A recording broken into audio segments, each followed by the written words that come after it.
GSTR 3B में tax liability breakup confirm करना जरूरी है। जीएसटी का नया एडवाइजरी फरवरी 26 टैक्स पीरियड से लागू। तो दोस्तों, ये एडवाइजरी क्यों आई, पुराना तरीका क्या था और नया चेंज क्या है इसमें। तो पुराने तरीके में पहले जीएसटीआर 3B में टैक्स लायबिलिटी ब्रेकअप का कोई मैंडेटरी कंफर्मेशन नहीं था।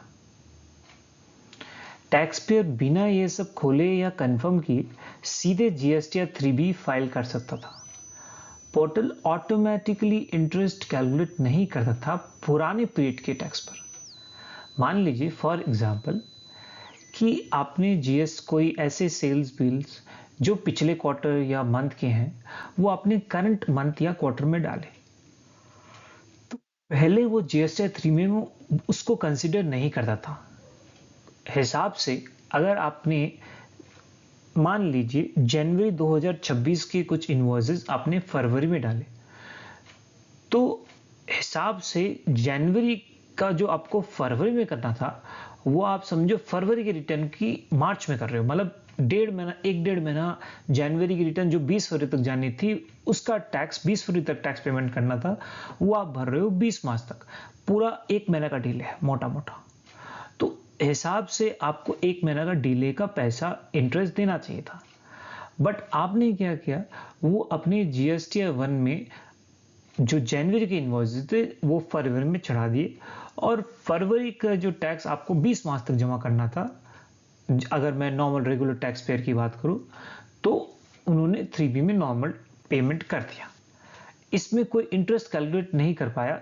ये सिस्टम वो ट्रैक ही नहीं लगाया था कि पुराने इनवॉइसेस भी कुछ टैक्स पेयर्स ने डाले हैं जिसमें इंटरेस्ट लेना था।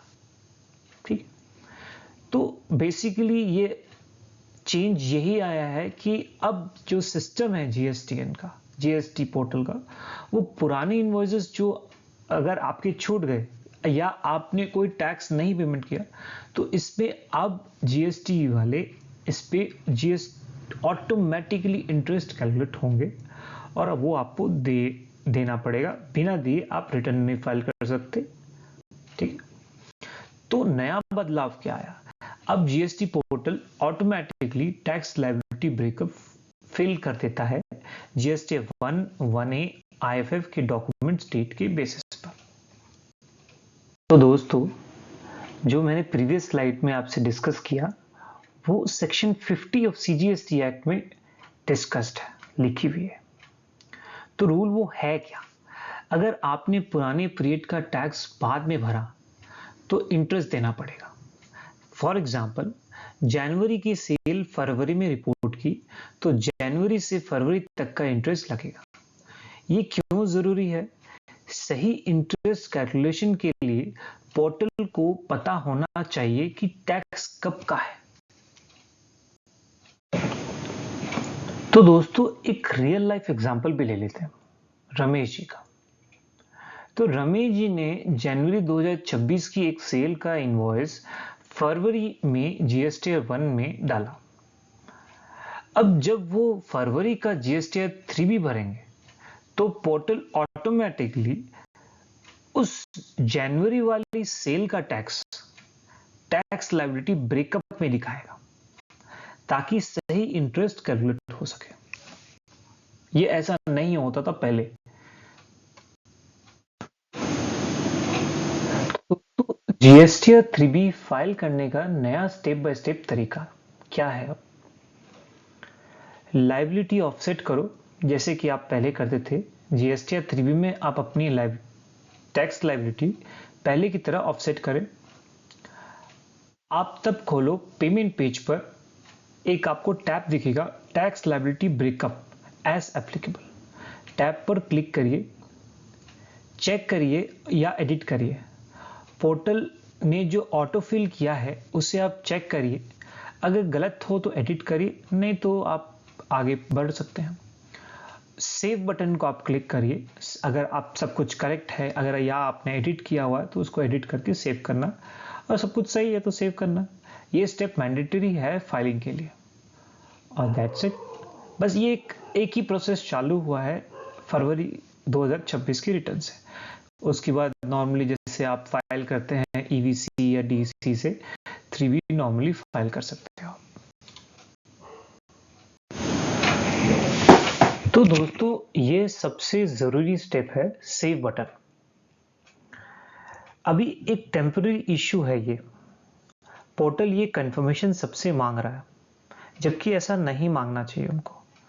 ये तभी मांगना चाहिए जब आपने GST1 या IFF में जो भी सेल्स इनवॉइस आप अपलोड कर रहे हो उसमें आपने कोई प्रीवियस पीरियड या प्रीवियस क्वार्टर का अदर दिन जिस महीने की रिटर्न फाइल कर रहे हो उसमें कुछ डाल रहे हो करंट क्वार्टर या करंट महीने को छोड़कर। पर अगर वो है भी नहीं फिर भी जीएसटी पोर्टल ये सबसे पूछ रहे हैं कि भाई आप इसको कंफर्म करिए। तो अभी ये एक टेम्पररी इशू है, पोर्टल कंफर्मेशन सबसे मांग रहा है, चाहे आपकी लायबिलिटी सिर्फ करंट पीरियड की हो या पुराने पीरियड की भी। जीएसटी ने इस फीडबैक को एक्नॉलेज किया है और फिक्स कर रहा है। तब तक आप उसको खोलिए और सेव बटन आप क्लिक करिए और तभी फाइलिंग हो सकती है। फिलहाल तो यही है। तो दोस्तों अभी आपको करना क्या है?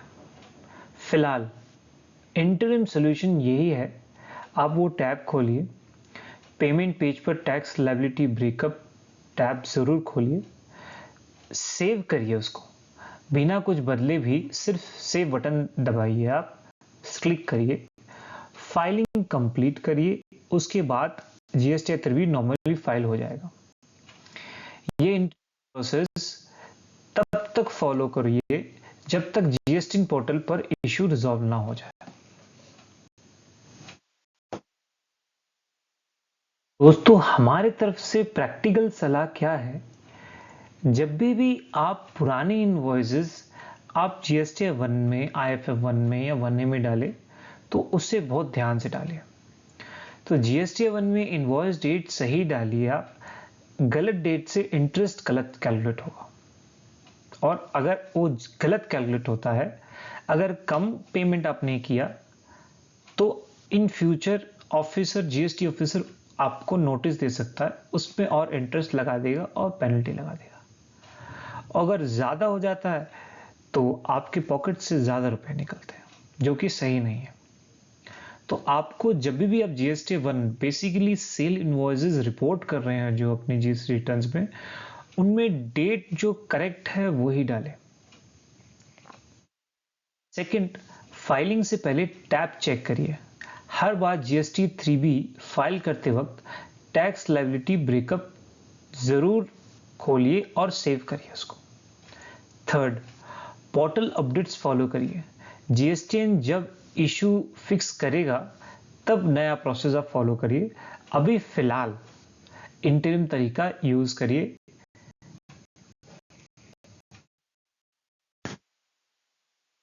तो दोस्तों एक क्विक समरी याद रखने के लिए जो हमने डिस्कस किया है, सबसे पहली चीज है पुरानी सेल।